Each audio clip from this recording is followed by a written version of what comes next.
Shalom, everyone, and welcome. Good afternoon. How are you guys doing? I see we are already using the chat early on today, talking about the splitting of the Red Sea. Rocky Pollock, hello. Dr. Debbie Pollock.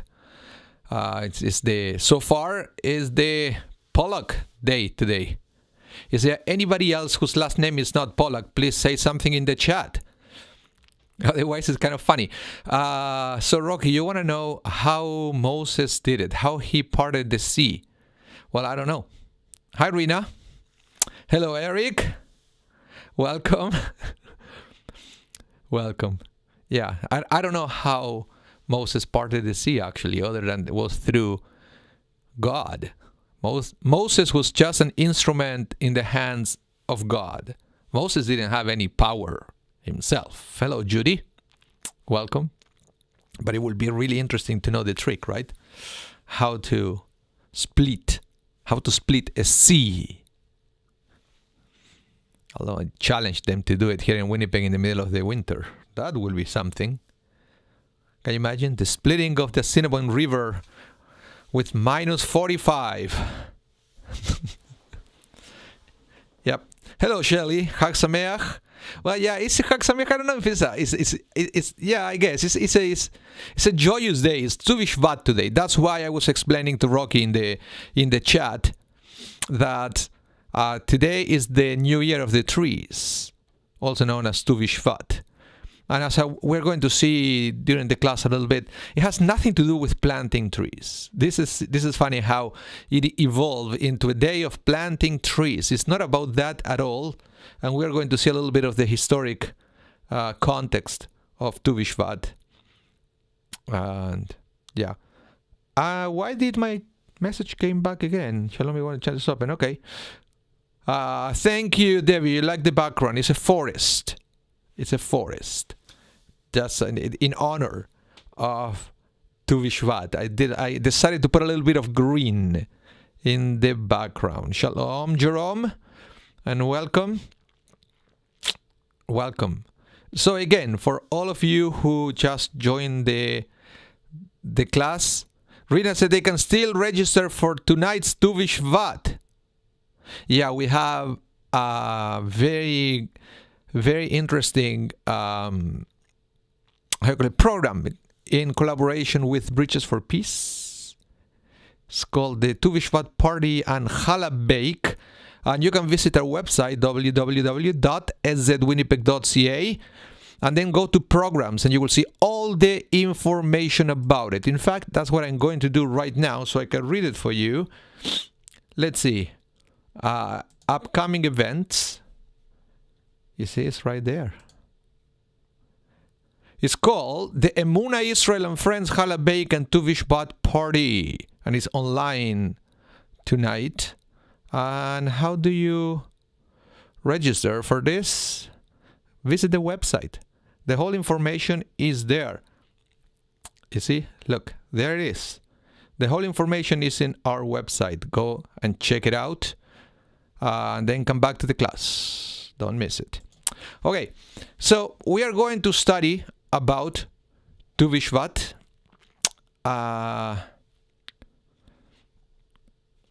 Well, Rena is going to type the link in the chat if you want to register.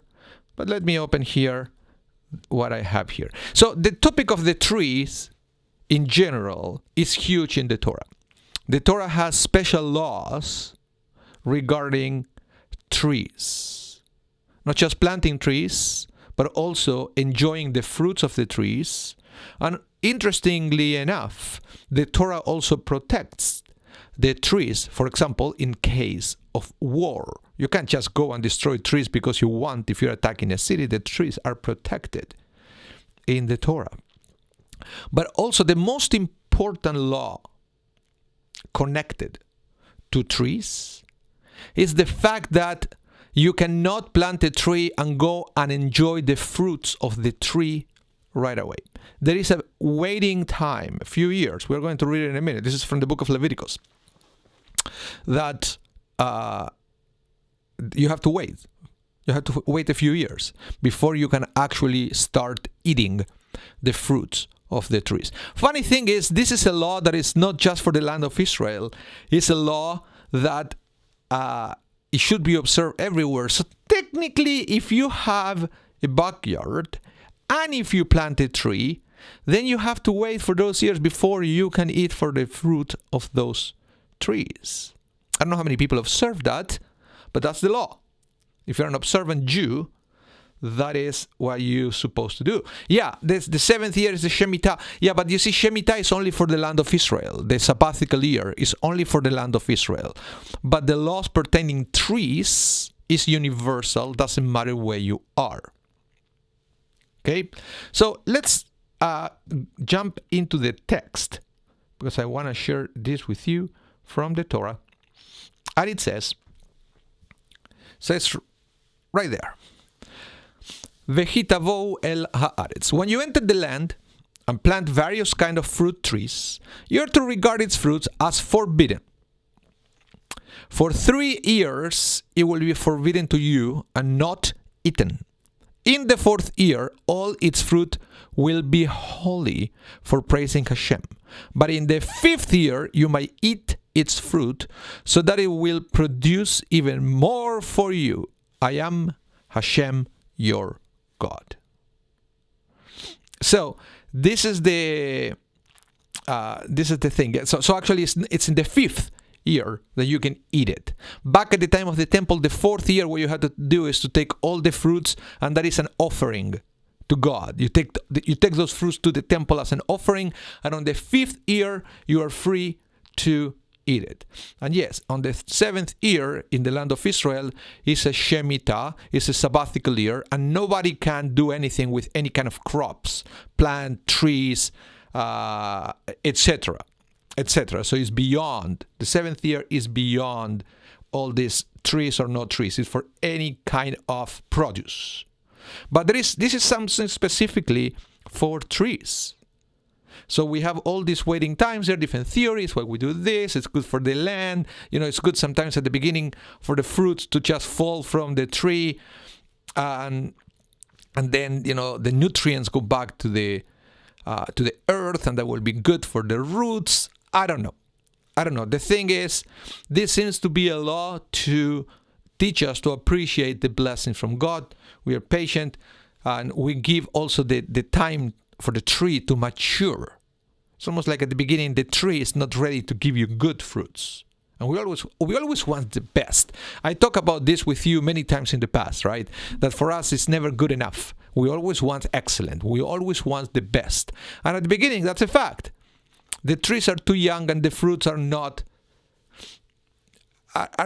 ready are not nice, are not the same of an older tree. It will give you bigger and juicier fruits.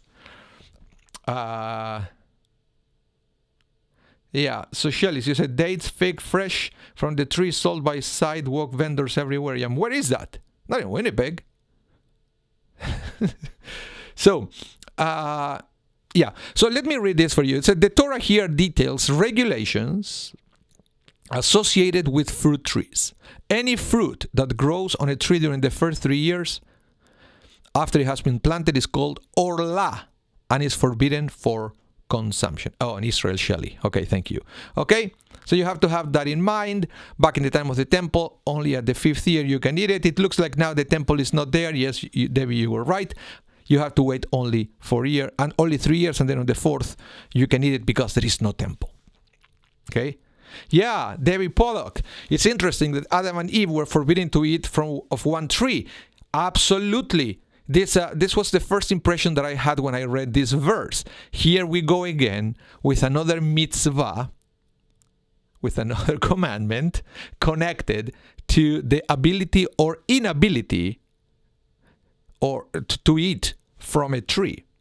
It sounds familiar. It's like a deja vu. We already had God in the past saying to an individual, don't eat from that tree. So here we go again. Don't eat from that tree. Except that this is just for a little bit. And after that, we are okay to have it. Okay? So the problem with this verse, let's see if you can be logical here. What is the problem? with this text from the Torah. If you read this, what will be the first red flag that you will see if in this text? Use the chat. Let me know. Do you think anything that is problematic here?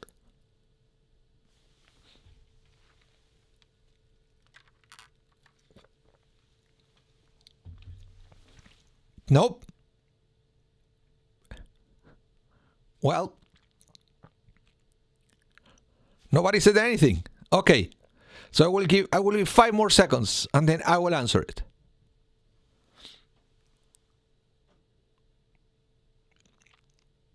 Okay. Big problem here. How do you calculate the 4 or 5 years? From the time of planting? From the time the first fruits come out? From Rosh Hashanah? I don't know. So it's a problem. We need to know how to calculate the years, because the Torah doesn't really say that.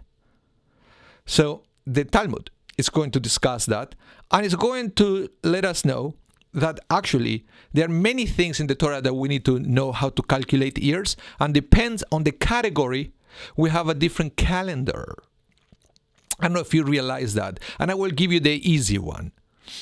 In the Torah and in the rabbinic world, we can see already 2 calendars, because the Torah says that the first month is the month of the Exodus, which is Nisan. So according to the Torah, it seems to imply that that is Rosh Hashanah. The beginning of the year is the first of Nisan, but that's not the way we celebrate it. We start counting years on the month of Tishrei, which is the month of Rosh Hashanah. So we already have 2 different calendars in the Jewish world: the biblical calendar and the rabbinic calendar. And they're used for 2 different things, actually. And that's what we want to show you, because that's exactly what the Talmud is going to talk about. So look at this. In the Mishnah, we read, there are 4 new years, actually. On the 1st of Nisan is the new year for kings and festivals. That's the way, in other words, that for kings doesn't really matter right now, but in the past, if you wanted to know how many years a king was in the throne, you start counting years on the 1st of Nisan, right? So if a king will be elected or will be crowned a month before Pesach, okay, that Pesach will mean that the king was in the throne for 1 year, even though it was only for 1 month. But doesn't matter. That's the breaking point. So whatever happens before 1st of Nisan counts as a year. Okay? So the same thing is for the festivals. And I don't know, this is, if you know, the whole calendar, the whole calculation for the festivals, for the Hagim, are based on Nisan. That's the way the rabbis synchronize the calendar. It's all about Pesach. In fact, think it about this way. Some of the Jewish years are 12 months, some are 13 months. Why? Because the calendar is based on the new moon. But if you go to a fully lunar calendar, you know that the lunar year is 11 days shorter than the solar year, the calendar based on the sun. So we will be out of sync with the seasons fairly quickly. And we know that Pesach, the month of Nisan, has to be always on the springtime. So how do you do that if you get out of sync right away because of this 11 days difference? Well, the rabbis indicated that we have to add 1 month every 2 or 3 years. So we keep this synchronization because everything is about the month of Nisan, that it has to fall during springtime. So all the festivals are synchronized after Pesach. So we use Nisan to calculate the festivals, and it used to be used that time to calculate how many years a king was in the throne. Okay, so that's this New Year number 1. And then we have the first of Elul. We know that one is the new year for the tithe. First of Elul. This is one month before Rosh Hashanah. My mistake. First of Elul. It was the new year for the tithe of cattle. It seems that you have to give in the past 10% of that to the temple. So they use the first of Elul to calculate that. But Rabbi Eliezer and Rabbi Shimon, however, place even this calculation on the first of Tishrei. That's Rosh Hashanah. Now, on the first of Tishrei is the new year for years. That means that the first of Tishrei is what we call Rosh Hashanah, is the one that follows the counting of the years since creation, which is a different calendar than the one that started on Pesach, that is just related to the holidays. Okay? So far we have two big ones. First of Nisan, first of Tishrei, and some rabbis said first of Elul, but that's only to calculate the tithe for cattle. But then it looks like other rabbis said, that's too complicated. They put it all together with Tishrei. It's only 1 month difference. That would make it easier. So out of 3, now we have 2 again. Okay? Also, the first of Tishrei is the beginning of the year to calculate the Shemitah, the sabbatical year, and the Jubilee years. And now for planting and for the tithe of vegetables. But on the first of Shevat is the new year for the tree, according to the ruling of Beit Shammai. But Beit Hillel, however, placed it on the 15th of that month. And this is how we have Tu Bishvat, which means 2 in Hebrew letters means 15th. Bishvat means on the month of Shevat. So Tu Bishvat means 15th of Shevat. And this is the ruling of Beit Hillel, and that's how we ended up having the new year of the tree on Tu Bishvat. But we should recognize that the Mishnah is talking about multiple new years for different things. So, again, why is this so important to have the new year for the trees? Because of the text we read at the beginning of the class, that you need to know how to count years to know when you can start eating the fruits of the tree. Very easy. So basically what happened is after the 4th or 5th year of the tree, Tu Bishvat is not relevant anymore to that specific tree, only to new trees. Is that clear? So, but then if you go, that's what is implied in the Mishnah. But if you go to the Gemara, which is the next text, this is the discussion of the Mishnah. This is from the Talmud. The Talmud is composed by 2 elements. The Mishnah and then the Gemara. The Gemara is the discussion of the Mishnah. All that discussion was carefully preserved. So when you get the Talmud, when you buy a volume of the Talmud, what you have is the little Mishnah and then lots of commentaries or discussion, and that's what we call the Gemara. So this is part of the Gemara of that Mishnah, what I'm going to read now. Is about the discussion on that. So it says, a rabbi thought, if the fruit of a tree blossoms before the 15th of Shevat, is tithe for the outgoing year, and after the 15th of Shevat is tithe for the incoming year. So that basically, it looks like it became not just to know when you can eat the tree or not, but also was used to calculate when you tithe the produce from the trees from that year on.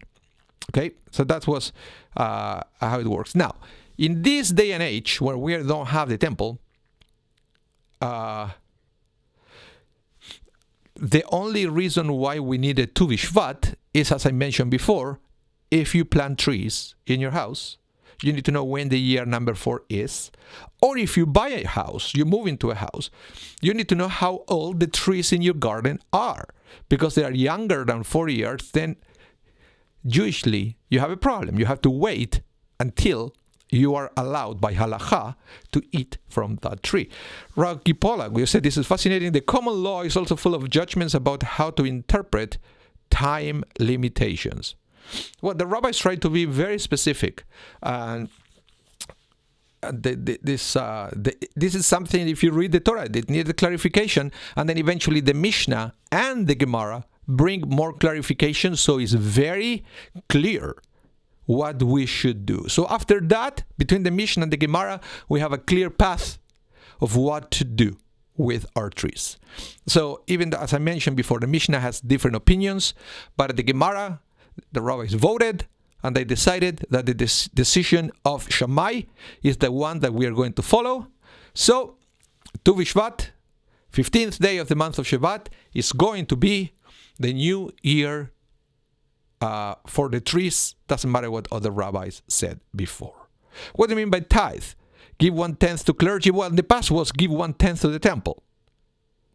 Actually, there were different tithings. There was Maaser Rishon, Maaser Sheni, and I can't remember exactly how it worked, because not every year you have to give 10%. Sometimes you have to give double 10%, not a 20%, but sometimes you have to give 10%, and then for whatever you have left, another 10%, one for the temple, another one was for the poor. There were different categories of tithing, but it was all related to the temple. And that's separate from tzedakah. So it's a little confusing. Sometimes when people say, well, but isn't that tzedakah? No, tzedakah is different. Tzedakah is a specific amount. And, we have this belief that tzedakah is the 10% of your income to the poor. Not necessarily.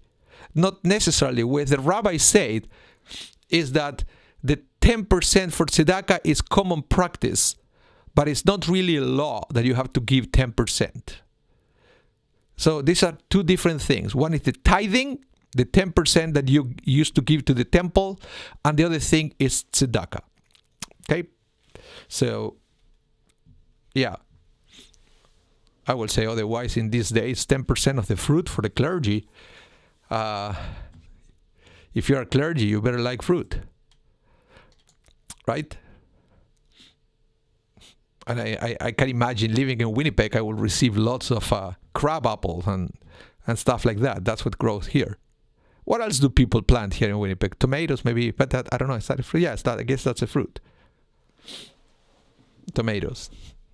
Yeah, I don't know what else people plant on their backyards as fruits and growing from the trees. So, now, this is the thing.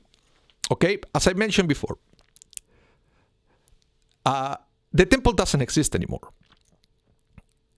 And unless you have trees in your backyard, which in these days I guess is common again, Tu Bishvat doesn't mean much to you.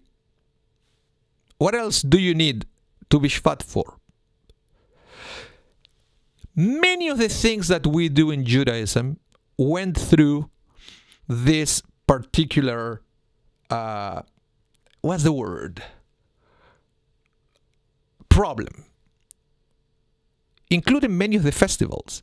After the temple was destroyed, it was this kind of, what do we do now? How do we keep the flame of the festival alive so people can celebrate those festivals with passion the way they used to do it at the time of the temple? We don't have sacrifices anymore. And many of the things were just about sacrifices. Let's think about, I mean, if you think about Pesach, well, fine, you have the Seder, you have the Matzah, you have other things that doesn't matter if you have a temple or not, you still need to do it. But you have holidays like Shavuot. That it was nothing but going to the temple to offer a sacrifice. Otherwise, back in the temple, they didn't have any other observance. So when the temple was destroyed, the rabbis wisely added the concept of we are celebrating revelation of Torah during Shavuot. So that is not dependent on the temple. We can celebrate revelation everywhere we go. We don't need to be in the land of Israel to celebrate revelation of the Torah. Same thing happened with Shmini Atzeret at the end of Sukkot. But Sukkot, of course, you can, on Sukkot you have the Sukkah, you have the Lulav, you have things that they are not temple dependent, so you can still observe the holidays. But Shmini Atzeret, there is nothing there. So what did the rabbis do? They invented Simchat Torah. We celebrate the fact that we finished reading the Torah. So then we give people a reason to celebrate this otherwise dead festival with passion, with kavanah, with intention, once again. And Tu Bishvat is the same. This Tu Bishvat, you read it from the Mishnah, you read it for the Gemara, this is all about the temple. So what do we do now? How do we keep celebrating this? How do we keep making it the big deal? Well, it needed a little bit of reinterpretations, which I'm going to share with you in a minute. Let me read a little bit of the chat here. What's going on? Let's see. Yeah, Debbie is a temple. If I had a fruit tree, I will give you some. Okay, thank you. Roberto Franco said, try avocado trees instead. Yeah, but easy for you to say living in Puerto Rico, but not in Winnipeg. I don't think avocados will survive here. You need a very specific climate to have avocados. I remember when I was living in Chile. In Chile, avocado is huge. They have one of the best Hass avocado in the world. So creamy. But not in Winnipeg. We have to import avocados mostly from Mexico, if I'm not mistaken. Andrea, yeah, I miss good avocado. Yeah, you can get good ones here if you're lucky, but they come from Mexico. I like the Chilean ones. The Chilean Hass avocado. You can't beat that one. The creaminess of the Hass avocado from Chile. Yeah, mouth-watering. So, let's talk a little bit about this reinterpretation of Tu Bishvat.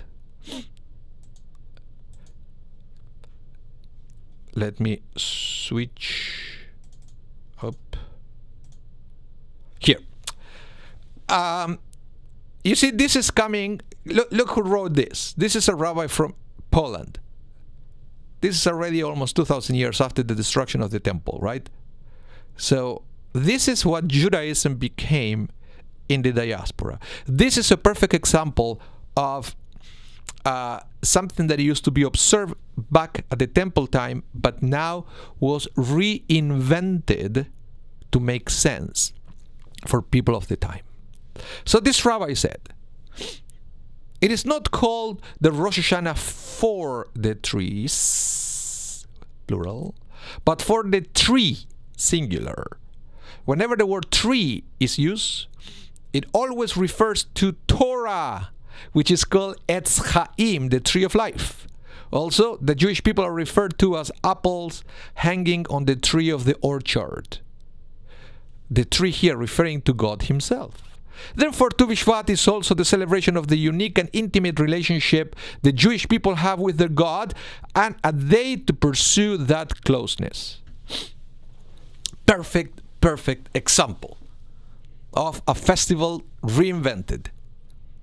There is no mentioning of the land of Israel, and it's all about the tree being connected to either the Torah or God. Now, can you see the pattern here?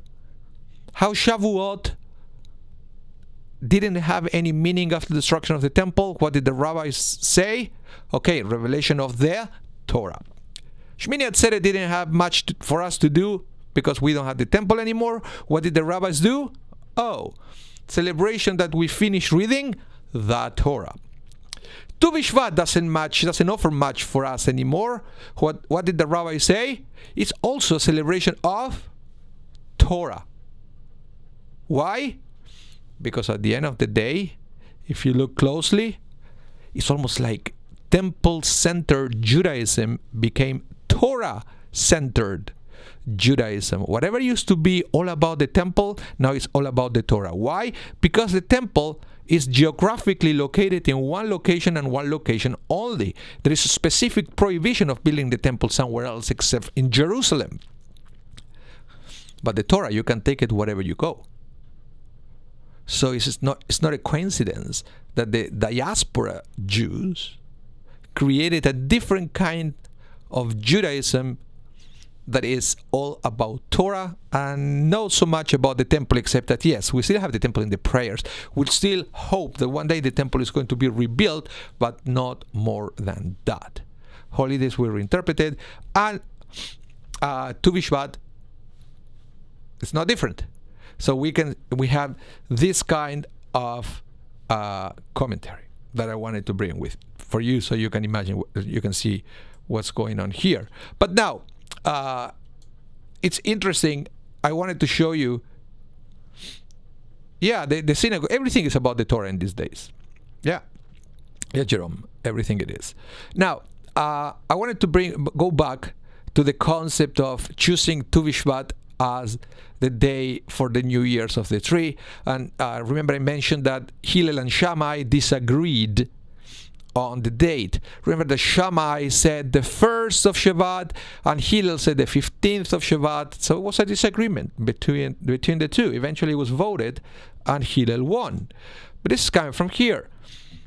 You see, they said Beis Shammai focuses on passing the point of the season when we have experienced the majority of rainfall that will impact on the growth of the tree and its fruits, while Beit Hillel takes into consideration the warming of the air as well, for it too will have significant impact upon the budding of the fruit trees. So it's a difference, but this is more interesting.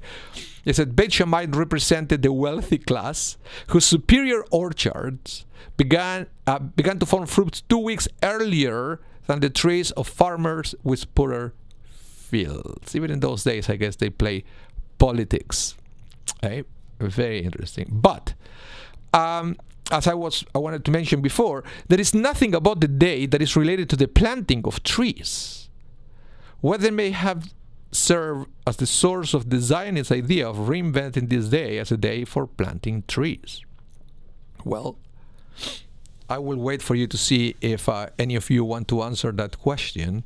What do you think was the motivation of Zionists to try to push for a day of celebration of the tree in the form of planting?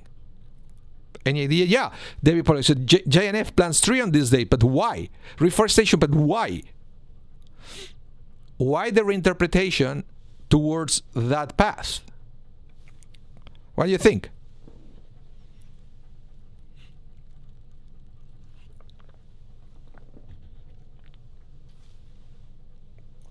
To build up Israel, okay. But that building up Israel goes beyond Tu Bishvat.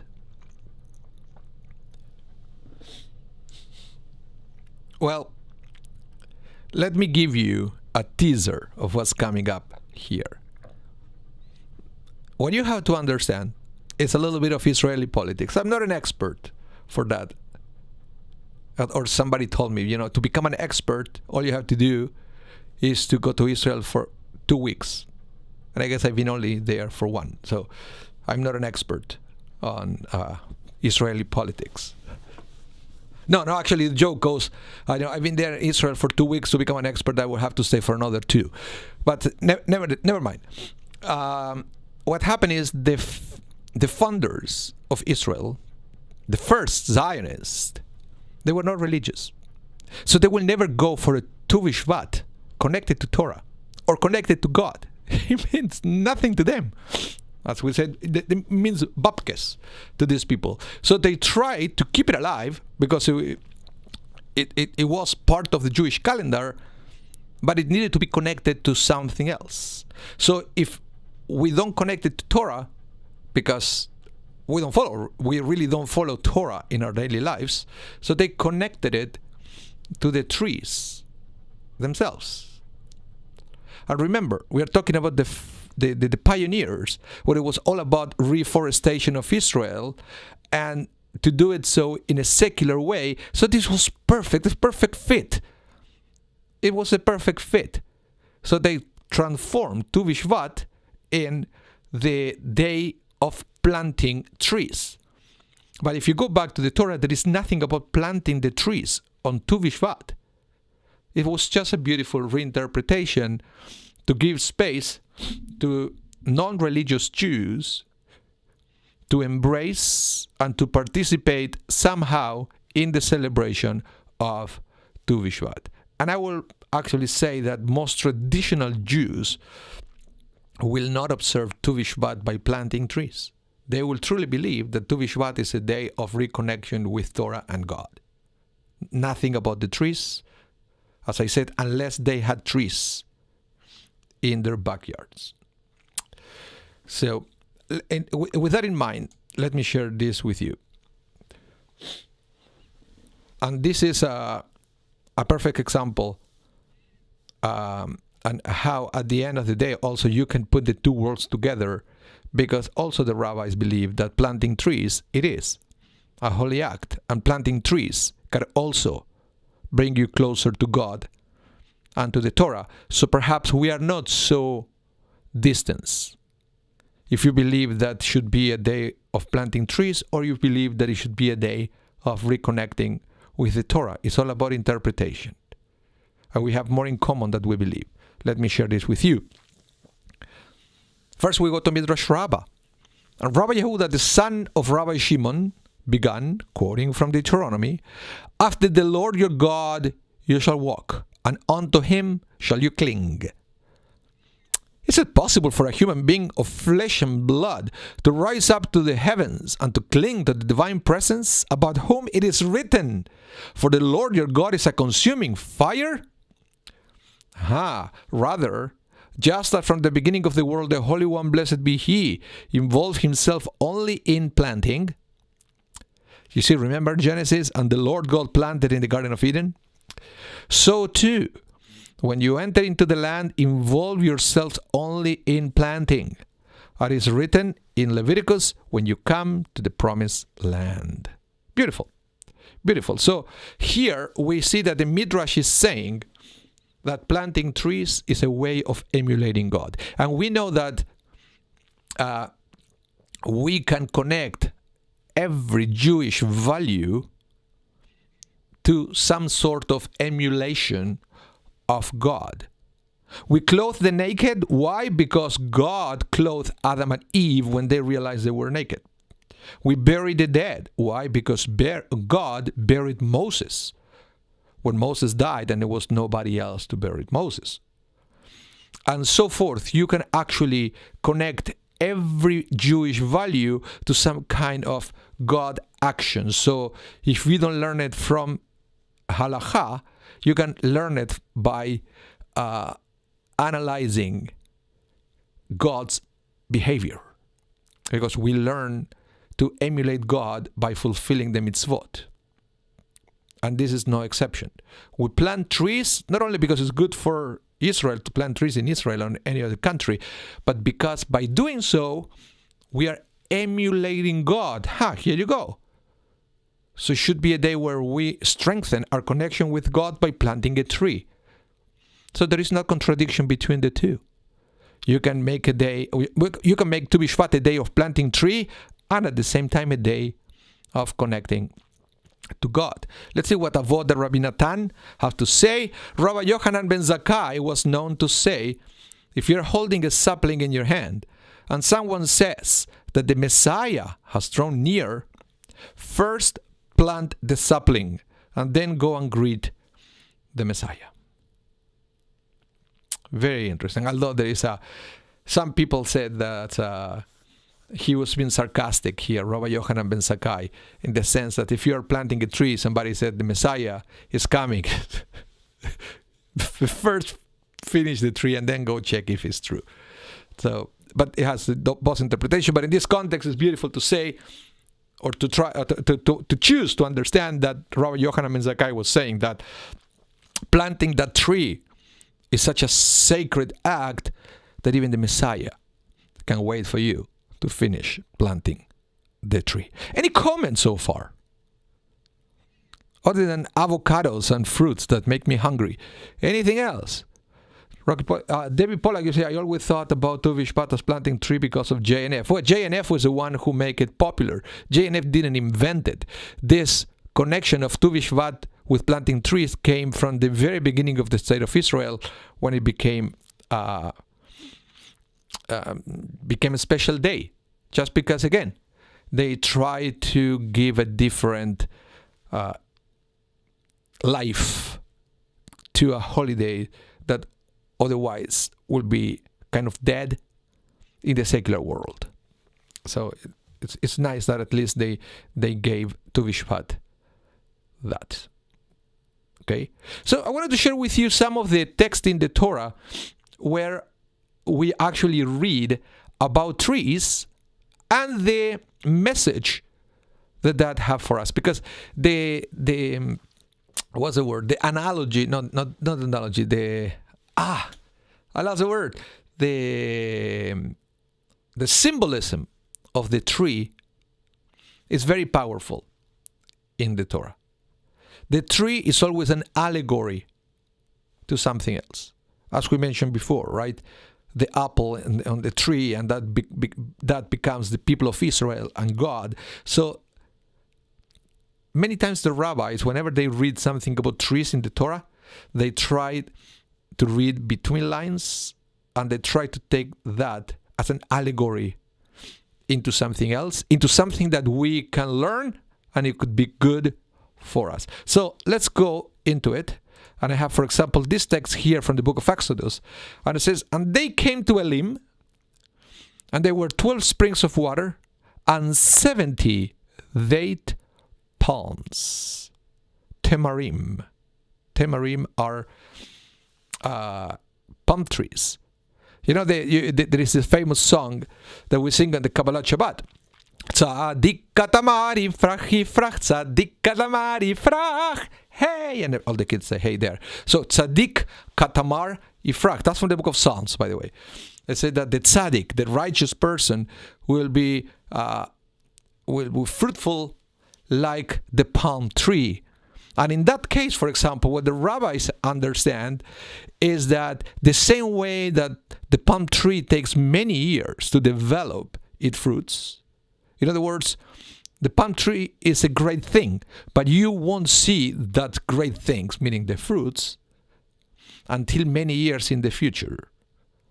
So in that case, the rabbis say, if you live a righteous life, your life is going to be the same. You may not witness the fruits of those good actions right away. But if you're patient, just like the palm tree, eventually you're going to enjoy the fruits of your work. So that's one example on how in that case the palm tree has an allegory of the righteous person. That it may wait for you to see the result of your actions, but for every action there is a reaction, and if you do a mitzvah, if you plant a mitzvah, there will always be something in the future. Let's see. It looks like I missed something here in the chat. Let's go back to here. David Pollack, they always say we plant for future generations. That's correct. Any connection to the 70 who went to Egypt? We'll see that. It's interesting. Aaron Rod sprouted almonds. Yes, another thing is that every time that we have something like that, sprouting, trees, planting, is always an allegory to something else. Yeah, Jerome, you said 70 went to Egypt and then they become thousands at the time of the Exodus. Be patient. We'll be there. You'll see. Let's go. Let's read about what Rashi have to say about that. Rashi said the 12 springs they found corresponded to the 12 tribes of Israel, the families of the 12 sons of Jacob, and the 70 date palm were one for each of the 70 learned elders of Israel.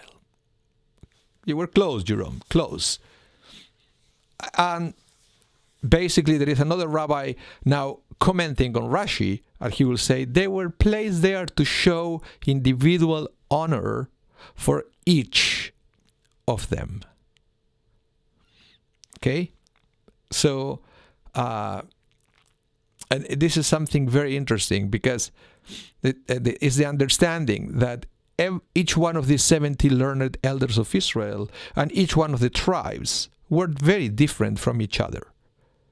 They were individuals. They had their whole ideas, their own dreams, their own visions. And each one of them was so precious and so important that the rabbis here are implying that each one of these springs and trees were there to honor their individuality. We can see a little bit more of that right here. Bear with me, this is a little longer, but it's a good one. I promise you that. It says, the number of springs signified God's plan to encourage each tribe to maintain its individuality. As they came to draw water, each tribe frequented its own spring placed there to honor them.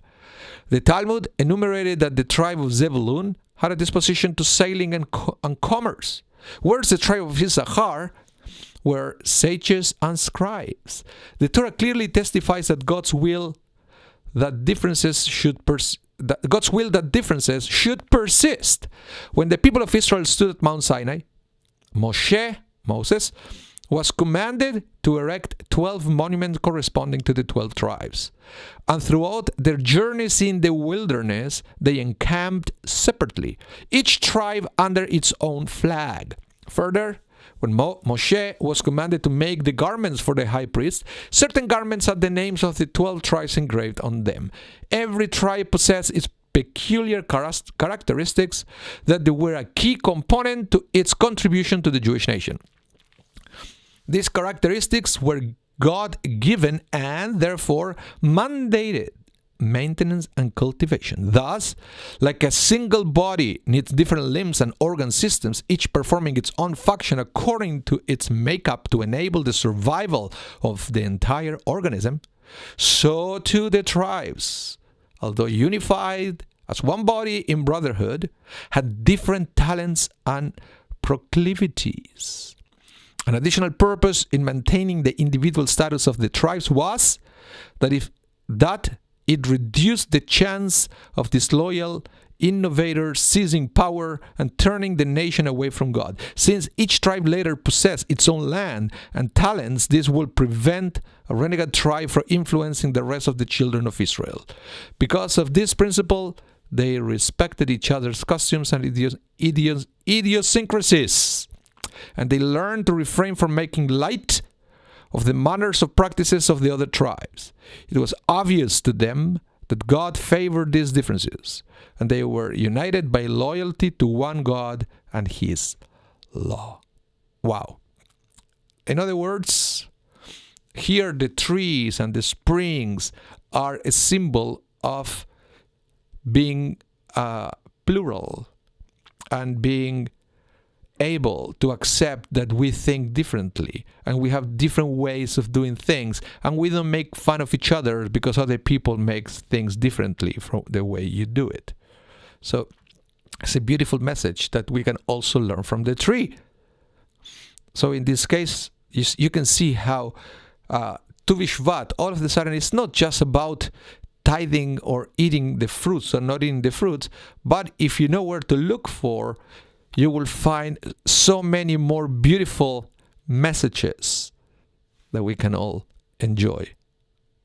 It's a wonderful thing that we learn from this story.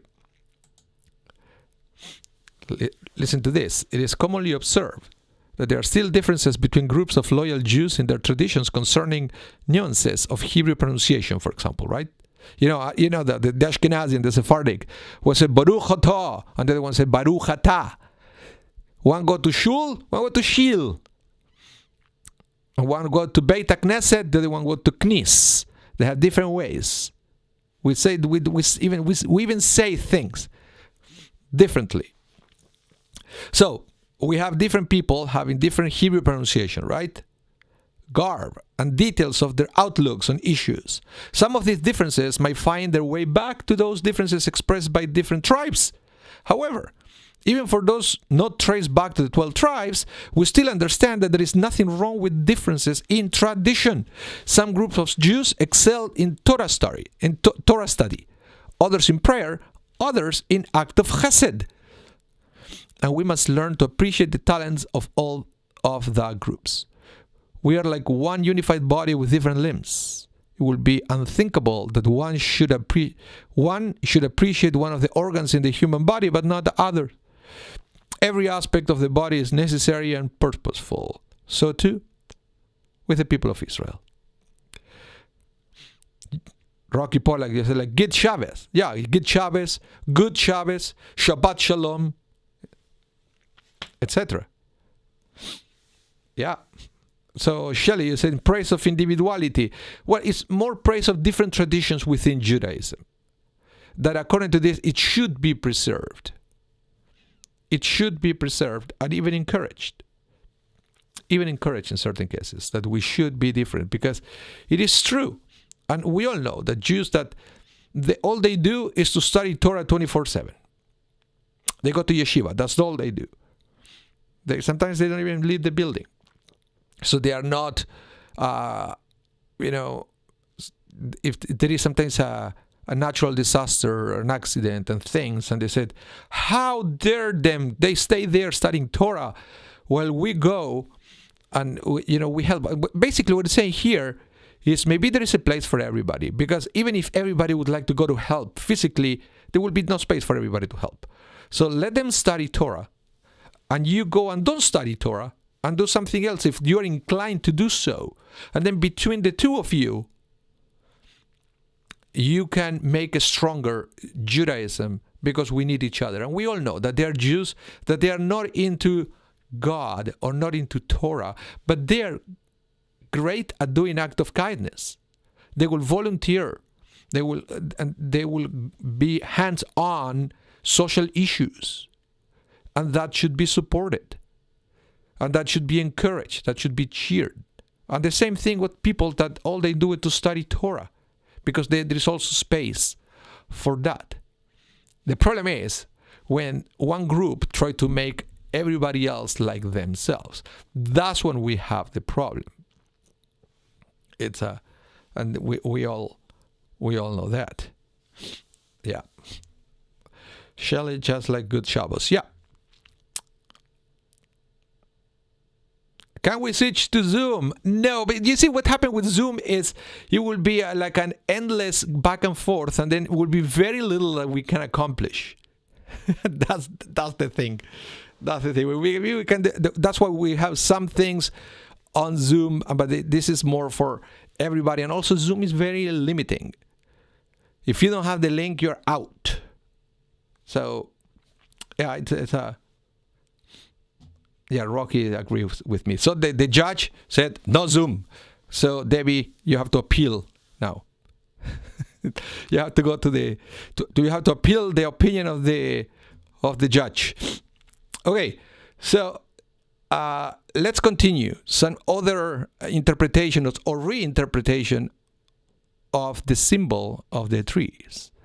It says, a man was traveling through the desert, hungry, thirsty, and tired.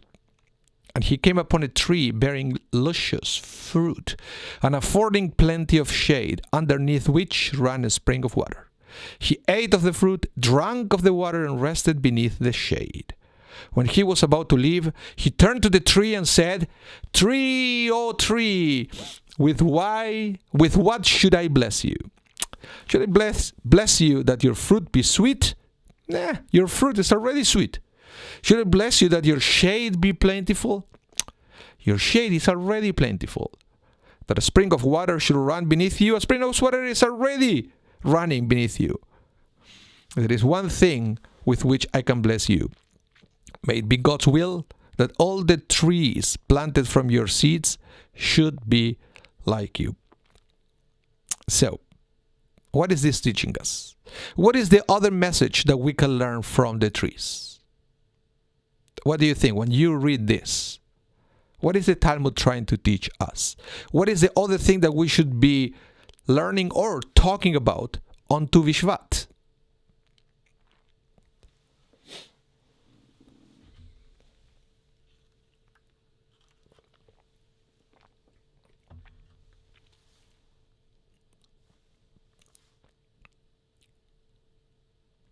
Well, according to the Talmud here, the other thing that we should be talking about is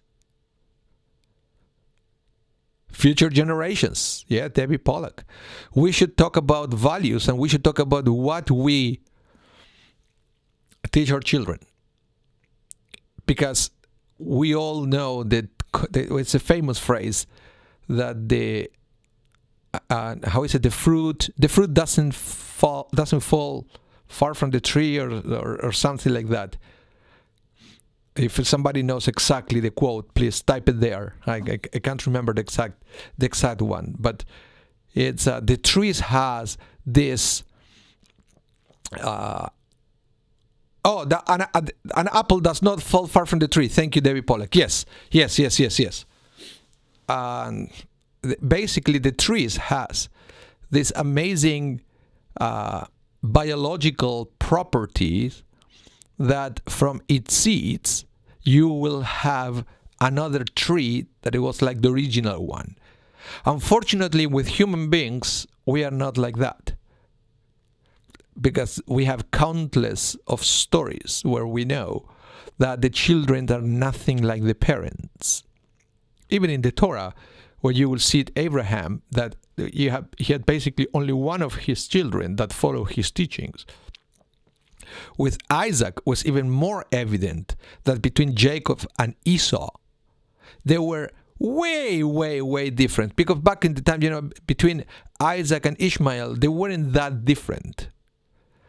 But then it's almost like for every generation, the children were very different from the parents. At a certain point, it is good. We already read that it is okay to be different from each other, to bring different talents to the table. But there is a limit when that becomes that you are totally detached from the legacy of your parents, where you don't even care about what they did before you. And we should have this kind of connection, and where it should also be a moment to Bishvat, to celebrate memory and to learn about the legacy of our parents and grandparents. This particular year is very interesting because it falls the day after of the International Holocaust Day, where we do have the topic of memory and the topic of the tree back to back. It's almost like whenever we have, Yom HaShoah and Yom HaAtzmaut back to back, right, on May, that it feels the same between the Holocaust Day and then the day after Tu Bishvat. Because there is something that I read on Facebook that I thought it was very powerful, that somebody said, they tried to bury us, talking about the Nazis. They tried to bury us, but they didn't realize that we were seeds. What a powerful statement, to celebrate the fact that this particular year, because of the way the calendar played, that we had the International Holocaust Day and Tu Bishvat back to back.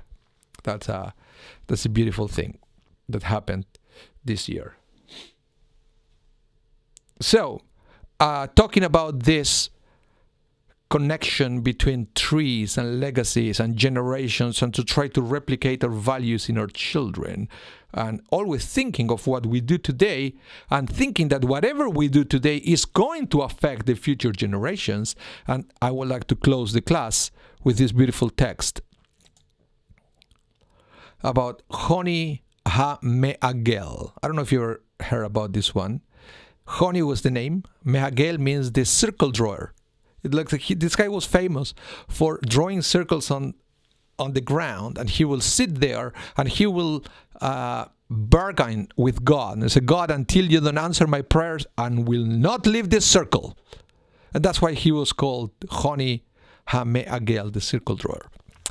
And he said, one day Honi HaMe'agel, who once prayed for rain during a drought and refused to move from within a circle until the rain came, which it did, was journeying on the road, and he saw a man planting a carob tree. He asked him, how long does it take for this tree to bear fruit?